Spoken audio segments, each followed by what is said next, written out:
We doubled the revenue in 2 years without doing any more eye exams than he did. That just kind of is a testament to you can bring a specialty into a practice and really grow it. Hey, and shine there, my friends and colleagues. I'm your host, Dr. Joseph Allen, and welcome to the I Give a Damn podcast, brought to you by Fluorescene Media, the same company behind ODs on Facebook. Before we dive into the episode, I do want to give a big shout out to our sponsor, MacuHealth. If you've been following my content, then you know how deeply passionate I am about ocular health, as well as improving and protecting the eyesight of our patients in the clinic. MacuHealth is known for their triple carotenoid formula, lutein, zeaxanthin, and mesozeaxanthin. And whether you're concerned about age-related macular degeneration or just want to help your patients with the nutrients they need to stay sharp, MacuHealth has you covered. We'll talk about MacuHealth again a little bit later in the episode, but otherwise, let's get going.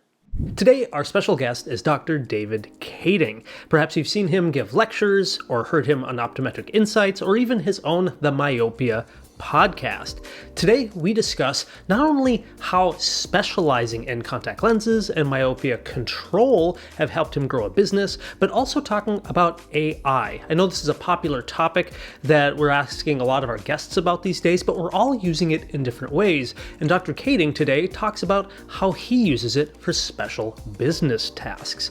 I think this is going to be a great episode, so please join me, lean on in, hit those like and subscribe buttons, and here we go with Dr. David Kading. Dave, thank you again for being a guest on our podcast. We've had a chance to connect a few times. I got to be a guest on your podcast, I think once, or was it twice? I think maybe. If it's not been twice, it needs to be. Okay. But it's for all of our friends, colleagues, anyone who by some chance have not met you. Do you mind just introducing yourself? Sure. Yeah. So I practice in Seattle, Washington. I am partners with my wife in a multi-practice specialty clinic. We do mostly specialty care. It's called Specialty Eye, and we do binocular vision, which is not me, all her, pediatrics, and then we do myopia management, dry eye, specialty contact lenses. And we do primary care as well, but it's kind of takes a back seat to the specialty referral center, which is what we've built from a primary care practice. So people who are like, how do you do specialty care? Well, you build it, right? And you let other people know that you're happy to help with that. I don't like to do posterior seg, so I can refer that to other colleagues, and that's a good thing. And then I have a consulting company, and I consult a lot with industry, especially what I love to do is on the marketing and on the CEO and the business side of things, some business acquisition, which is a ton of fun. And then I love helping other practitioners simplify concepts. So how do you take something that is really, really complicated and make it so that we can apply it on an everyday basis? And so I do that through education and through student programs around the country with Optometric Insights with my partner, Mila Brujic.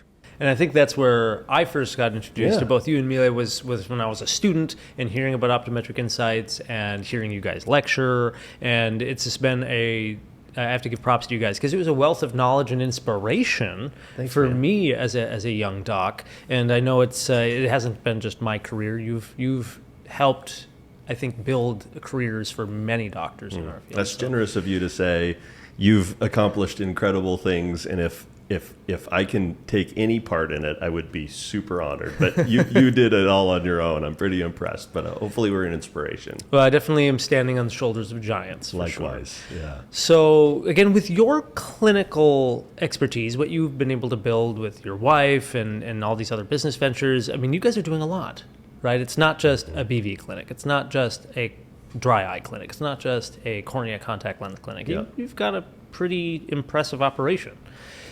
With kind of how it all started, like how did you even get involved? Like why did you even start caring about private practice, your path of in specialty lenses? How did you go through that? So the genesis story was that I was going to go to optometry school with two objectives: graduate and not date a classmate. And I failed at one and succeeded at the other. So my wife and I were classmates. We got married. We decided to live in the Seattle area, which is close to her family. We moved up there after our residencies, hers in BV Peds, mine in specialty contact lenses. And we had in total 2 days of work a that I had, and she didn't have a job. And we moved up there because we knew where we wanted to go, which is a premise of Optometric Insights is go to where you want to live. Don't go find a job. Mm-hmm. So go to where you want to live and then find a job there. And so we moved there. I had a job 2 days a week. Within about a month, she had a job, and we, took off from there. I was in a private practice. They discovered that I wanted to do specialty care, and that was the love of my life, and so they fired me. And it was an awesome thing. We look back, and I can now say proudly that they did the right thing. They realized that I was not the right fit for their practice because I was going to Ortho-K meetings. I was lecturing on specialty contact lenses, and they did eye exam. Mm-hmm. So they saw in me something different, and they moved me along. About a year later, they called me up and introduced me to the practice that I ended up buying, those same guys. So they really helped me in my career. We bought a practice in 2007 where the doctor was seeing patients 4 days a week, and my wife and I came into that practice. We doubled the revenue in 2 years without doing any more eye exams than he did. So that just kind of is a testament to you can bring a specialty into a practice and really grow it. And then within about 3 or 4 years, we were both full-time at the practice. And we just took off from there. We started lecturing and teaching other doctors, going out to lunch, meeting about the specialty care and, the things that we were doing a little bit different. And then that kind of catapulted the practice in the specialty arena. And fast forward, that's how we've grown to where we are today. And of course, now you started in specialty lenses, it sounds like, but that's certainly branched off because you also have quite an interest in things like myopia management. That's a huge topic, mm-hmm. and lenses play a big role in that. Can you just tell us more on kind of how things expanded from there? Yeah. So, thanks, Joey. So myopia management, actually, in 2004, there was a paper by Pauline Cho that came out that said that orthokeratology could slow down the progression of myopia in children. And this was a pivotal study of something that had been talked about and theorized, and she finally put it to a paper and showed that over the course of a period of time, we were slowing the progression. And I remember my mentor saying, this is going to be perfect for you. Your wife is doing pediatrics, you do specialty contact lenses. And so there hasn't been a time in my practice that I haven't done Ortho-K and I haven't done myopia management. I've done it the entire time of my career.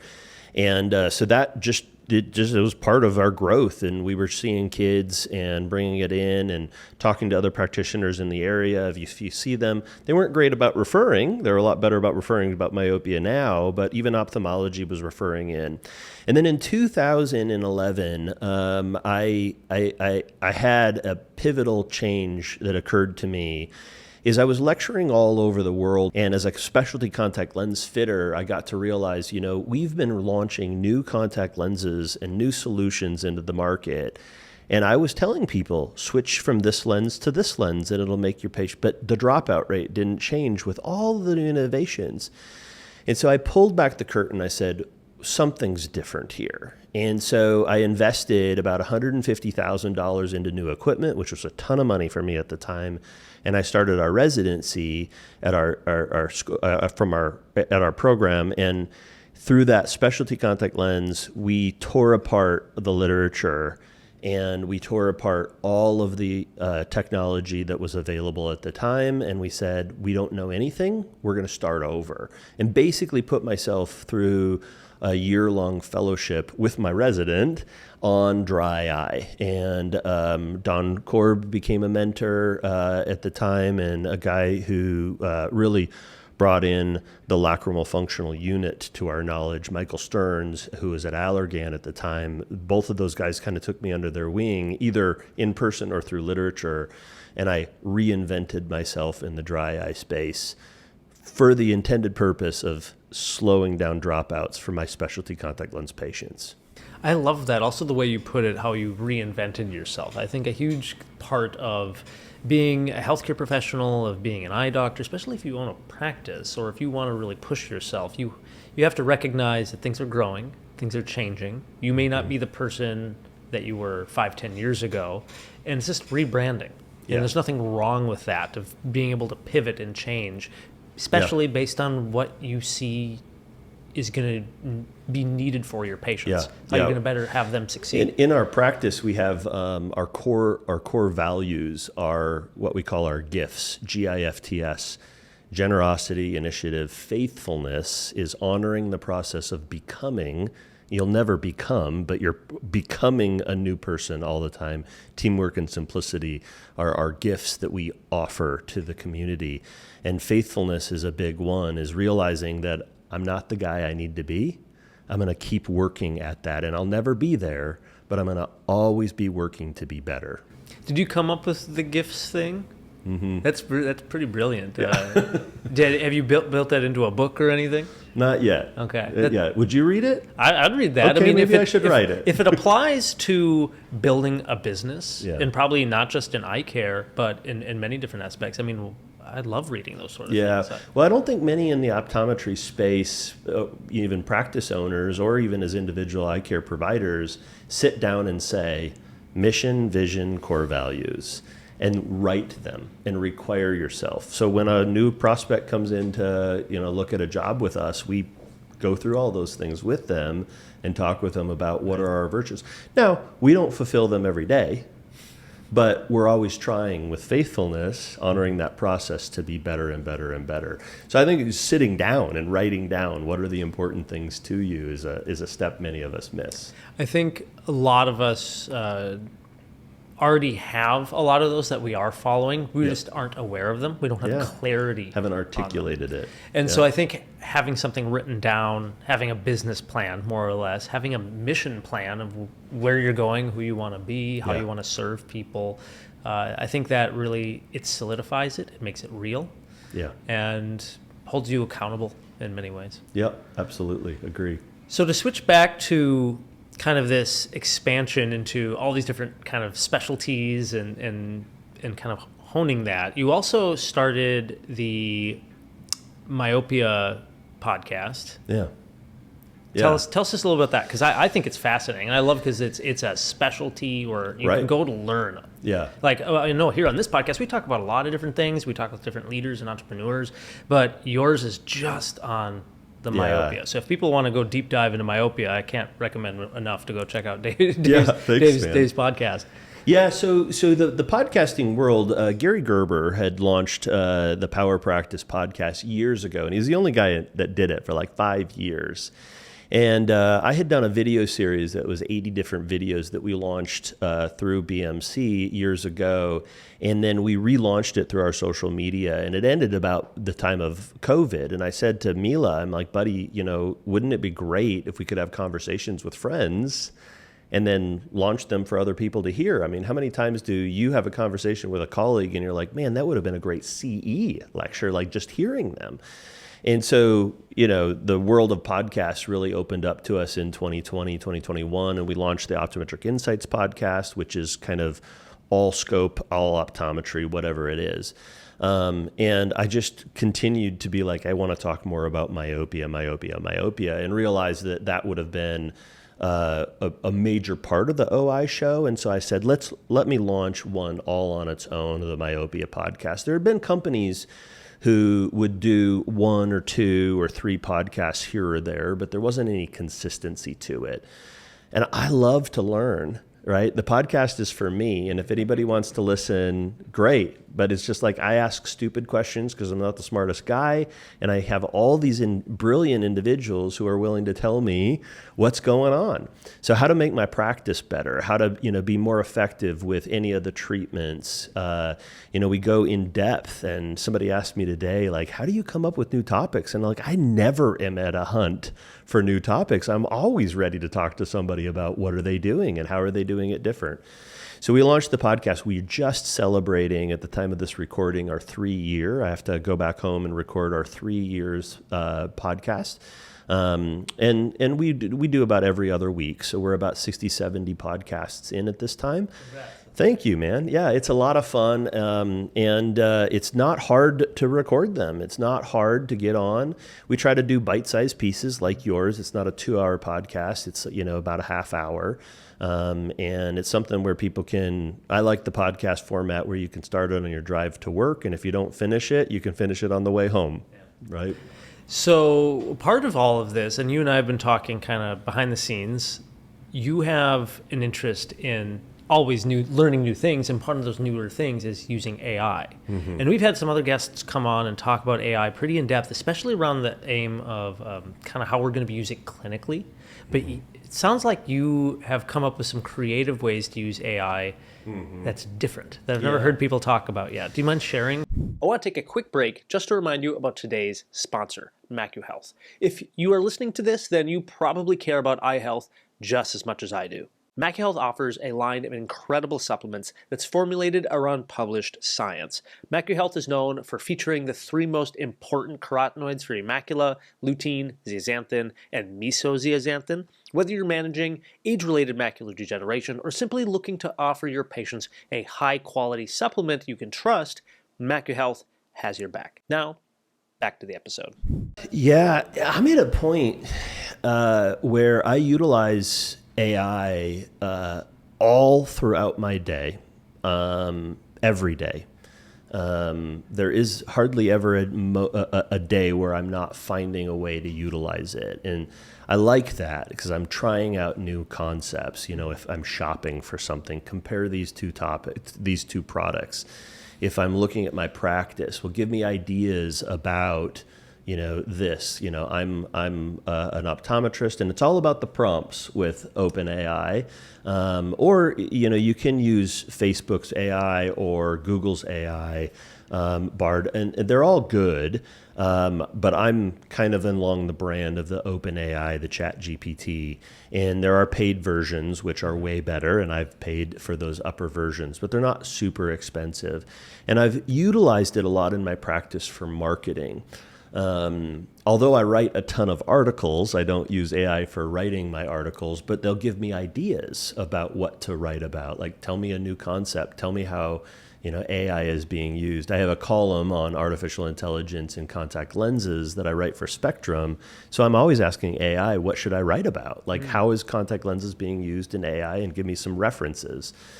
So I'm utilizing a lot for the practice with regards to marketing. Primarily is where we use it on a monthly basis, and utilizing it also in coming up with, you know, you can ask it about, like, I need to know about what we used to use our Tyler's Quarterly for. You can utilize it for that. Like, I don't have my Tyler's Quarterly anymore, and there's other programs that are out there, but just like, hey, I need a contact lens that's this power, this sill, this axis. You know, it knows that. It can pull that up. It's not 100% accurate, but it gets you close enough, right? And that's the thing, is it's not always accurate. You do have to check it. I utilize it a lot for practice management, of downloading concepts from my electronic health record and being like, okay, you know, what's the demographic of all of these patients, or I'm needing to market to this group of people. What's the similarities between them?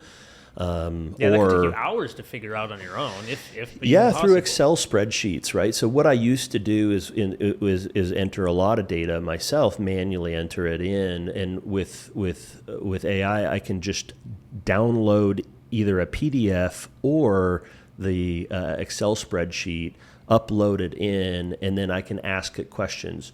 With all of this data, what has my growth in myopia management been quarter over this time period? And pops it out, right? In like 10 seconds. In 10 seconds, yeah. So running metrics and then marketing are 2 big ways that we've used it for the practice. And there's others that are coming available that are exciting. Do you mind sharing how you've been using the AI, or creative ways you've been able to use that specifically in marketing for your practice? Yeah, so a couple ways. Most of us don't know a whole lot about marketing. And I think the easy button for marketing for most people is to send your patients an email once a month.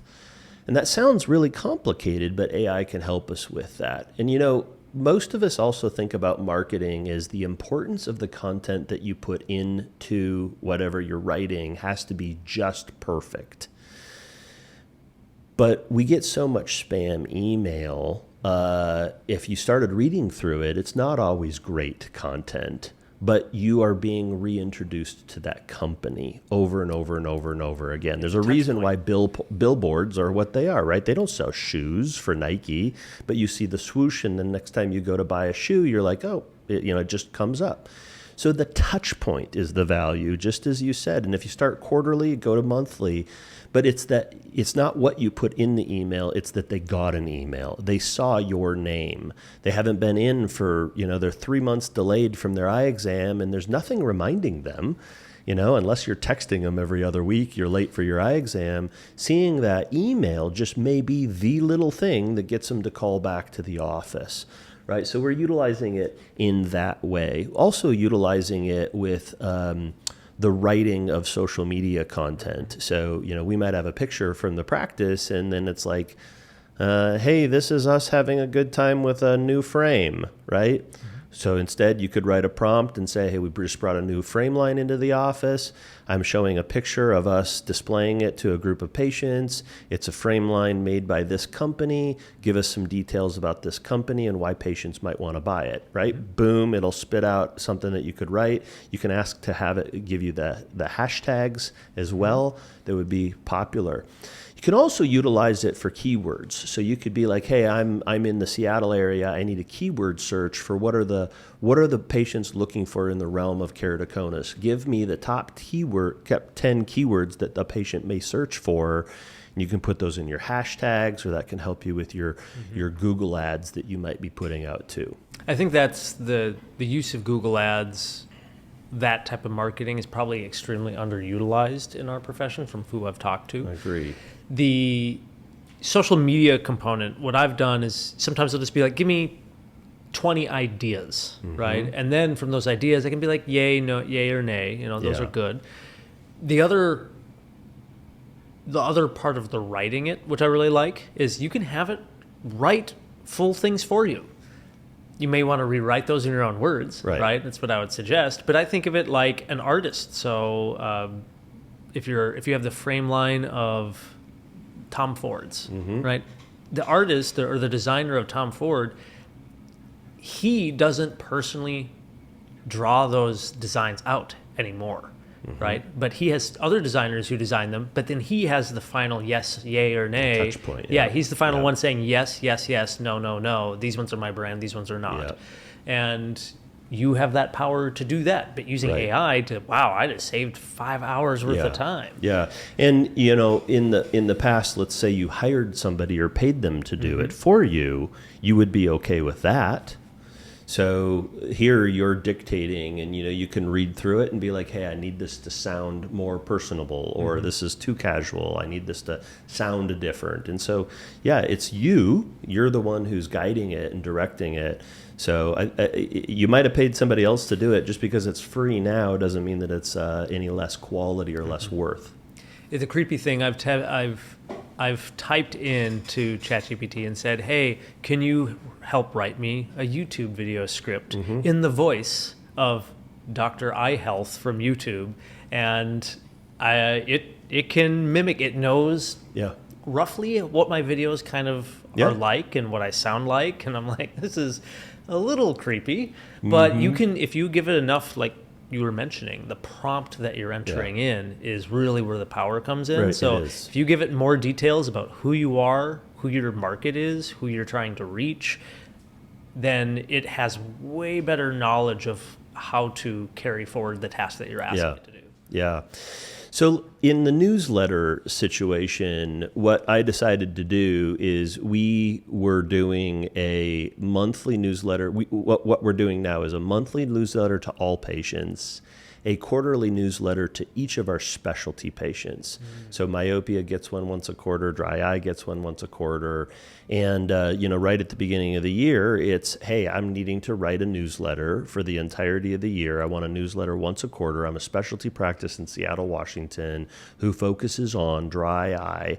I have these technologies in my office, and I want to be reminding my patients about them on a quarterly basis. Write for me, right? It's all about that prompt, a outline for the year of all of the newsletters that I should write. So then it gives you the outline for the year, and then I can then go and create a prompt for that quarter. and restating all the same things. I'm this eye doctor. I want to specialize in this way. And here are the topics that I want to cover. Here are the important things about the topics that I want to cover. And so you're really not writing, you're writing that prompt, and that prompt takes a little bit of time. But once you've done it once and saved it, then you can use it every quarter, just modifying it with the topic. And that's the beauty about it, is people don't save their prompts. But once you have a document on your computer of what the prompts are that you can reuse, and then you modify it as you see fit, it can really become a streamlined marketing process. Now, marketing is one thing, and I think there's a lot of examples. We could talk about that for a while. But you've also been using the AI to analyze like statistics and things in your clinic. Is that right? Yeah. Marketing things for marketing purposes, but also on the business analytics side of things. So, how is our myopia management practice growing year over year? And we've got the number of myopic patients that we've seen, every month dating back. So you could spit that in there and you could say, hey, is there a trend to when we're getting more myopia patients, right? Looking at it this year and last year, we might not see a trend, but oh my goodness, yeah, we see 10% more back to school or whenever it might be. It can kind of do that. And then you could say, can you suggest when I should be doing some special marketing and give me some ideas of how to do marketing specific to these numbers? Mm-hmm. So you could use it that way. I was evaluating a practice for another doctor recently, and so I spit all of his numbers in there, and I said, give me an analysis of, his profit and loss statement, give me an understanding of, how he's doing financially, where he's struggling, and it can, spit out all of those numbers for you as well, right? That's these are things that I've never even thought of doing. I never thought of like uploading statistics into there and getting that information. So now I'm going to be looking at that set of that. I'm going to be playing around with that for a while. Yeah. With the use of these different AI tools, is there anything else that you're kind of looking forward to or you're excited about in that arena? Well, I'm excited in this is a whole arena of where we may be is within the arena of each of my different specialties that I do, is how is AI going to impact them? So speaking of dry eye, I unfortunately think that dry eye is an area that is going to be lagging with artificial intelligence capabilities of really changing the world of dry eye, but it's the one where I think it could be the most useful. And here's why, Joey, is we struggle in the dry eye space of having continuity of what you and I agree to is dry eye, right? What is dry eye? And what AI does really, really well is taking thousands and thousands and millions of data points, taking that and coming up with and then spitting out data for us. If we utilized an OCT, say, and said, utilizing all the information from this entire OCT, give me an analysis of a normative database. And that's kind of how they came up with normative databases. Mm-hmm. But we don't have any continuity of how we enter our data, right? I might have an osmolarity machine, but it just keeps that data from the patient that I just saw. Right? We could look at, a keratograph or, a MedMont or some instrument where it has data, but it doesn't have the diagnostic codes or the treatment options that we input. So until we are able to upload exorbitant amounts of data that includes what we saw as a problem and how we treated them and what was the outcome objectively, AI is going to have some struggles being able to give us some really good feedback. Research has an opportunity to upload that, but whenever a research project is underdone in dry eye, they're looking at one variable, right? What happens when a patient uses cyclosporin over a 5-year period, right? And they're looking at singular data points about what its effectiveness has been. But where it would really be valuable is what if you add lifitegrast, or you add a Xiidra, or you add artificial tears or warm compresses? That's what we want to know. Right. We want to know is the additive effects of our treatments. So until we get there and our data can be collected and unified, AI is going to have some struggles helping us with where we really need it to be. And then the secondary component of that is being able to come up with new solutions for us that are missing the mark so far. And that could be pharmaceutical. In the specialty contact lens arena, it's already being done. This is where it's exciting, is most of the specialty contact lens arena has the capacity of doing very complex analysis of corneas. We have that with our topographers. And then if we take that topography data, send it to the laboratory, and the laboratory designs a specialty contact lens based off of it, and I don't order another lens from the laboratory can make an assessment and say, that probably worked. And if you can do that over 1 million patients, we can then fine-tune the refinement of how contact lenses are being done. And they're doing that already in Europe, is the laboratories are being able to come up with and better analyze. We have some tools right now today, say the WAVE system with Oculus. That system takes a topography, you click a button, and they don't call it AI, but generates a rough design of what that lens should be. The next iteration would be the feedback from all of the betterment of it. Right now, you go in and then you fine tune how you want to fit the lens.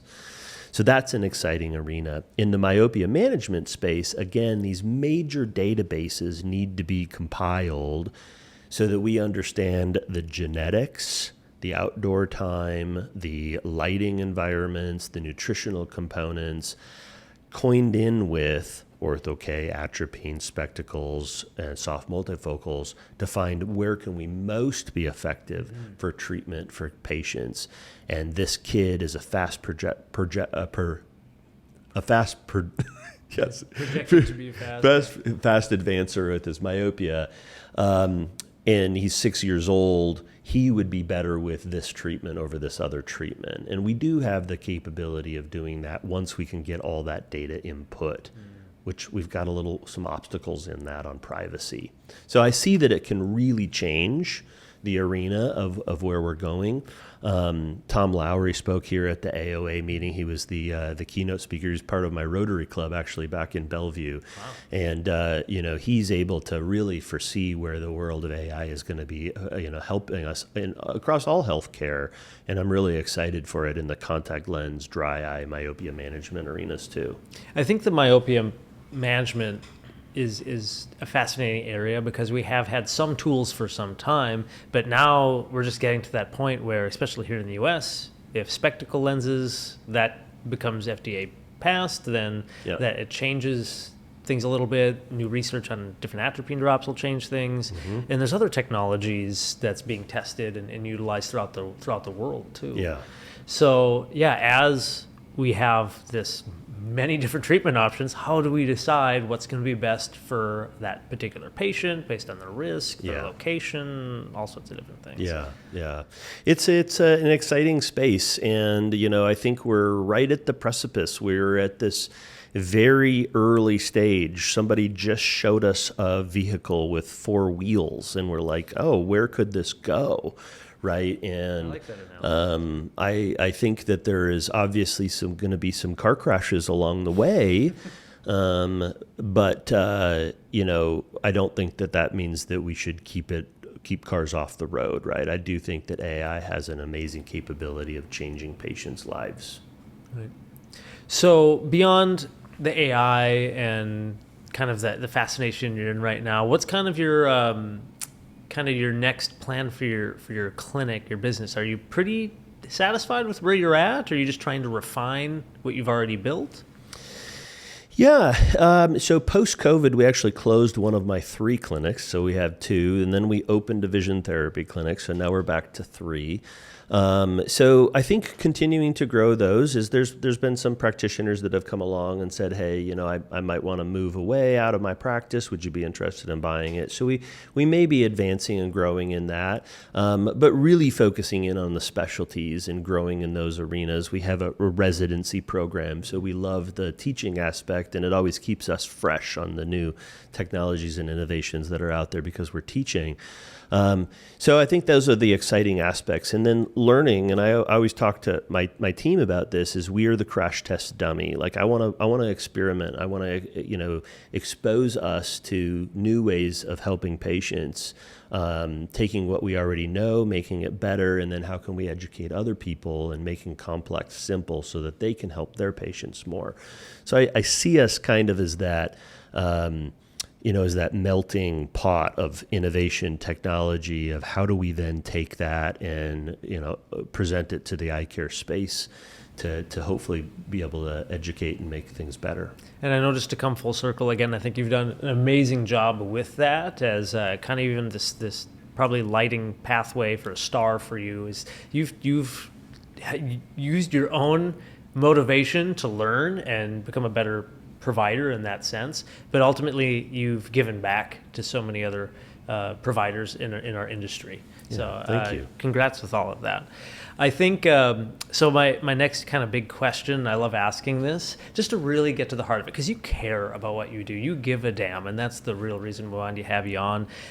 If you were to be elected as the kind of Surgeon General of optometry, and you had this next year to change optometry, you could snap your fingers, make one wish, how would you want optometry to be changed for the better?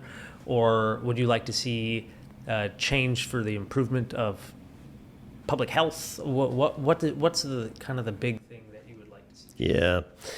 Well, I think we all have dozens and dozens and dozens of them. But if there was one thing that if after a year optometry would think completely different about it, it would be myopia. I think we all are aware of the statistics, but they haven't moved us yet. Is we are really, really focusing, as we should be, of the end stage disease, and focusing a lot of our educational efforts on treating the patients with these conditions. And I don't think that we're yet placing enough emphasis on turning the spigot down of all the patients who are going to be there in the future. In myopia management, we have an ability and a place right now to affect what happens in 50 years from now. And that is by slowing and stopping the progression of myopia management. We each need to see about 250 patients. If every practitioner in the country needs to see 250 myopic patients and slow down the progression. And we're not doing that. There are very few offices that see more than 50 myopia management patients, and those ones are the advanced practices. So doing myopia management and doing it well means that it's never allowing a child to be myopic. We wouldn't let somebody go out with not doing glaucoma treatment, macular degeneration treatment, doing something for a progressive disease. We would be very wary of a diabetic continuing with their habits. And once we get to the point where we are sick of myopia, it is repulsive in our guts, we will be where we need to be. And that's what I hope I can give optometry, is a repulsion for myopia. I know I heard one of your episodes, and you'll have to forgive me, I forget her name. Sure. I would love to meet her personally, but I believe she's a professor at Berkeley, and she used to work as an MD in China. Yeah, Maria Liu. And I listened to an episode with her on, and it just, I don't know anything about China or how eye care is practiced over there. And so hearing about that, and of course myopia is a major part of the way things are practiced over there, it completely blew my mind. So if anybody listening in, if you haven't checked out Dave's podcast, that is one episode, or maybe she's been a guest a couple of times, but that was probably one of the episodes that I was really kind of changed my thoughts on myopia and cool. Just how things work in optometry too. Yeah, she's phenomenal. She is an MD, PhD, OD, MBA, and a professor at Berkeley, and she just understands myopia at a level that I can only hope to have someday, and practiced in China, and now practices in the United States, and just a phenomenal person to educate us on the way of doing myopia multiculturally. Yeah. Well, again, Dave, thanks so much for being on the podcast. Appreciate you. And hopefully I'm sure we'll have you on again at another time. Absolutely. My pleasure. Thanks, Joey. So that was our episode for today. Thank you so much for being here and staying around toward the end. If you are getting value out of this podcast, please do us a favor, leave us a review either on your favorite podcasting platform or even over on YouTube in the comments section. We do take every piece of feedback very seriously, and if you do that, that is going to help us grow this channel, grow this podcast, and ultimately help us get better guests talking about more important topics that you give a damn about. Thank you again so much for listening in, and we'll catch you in that next episode.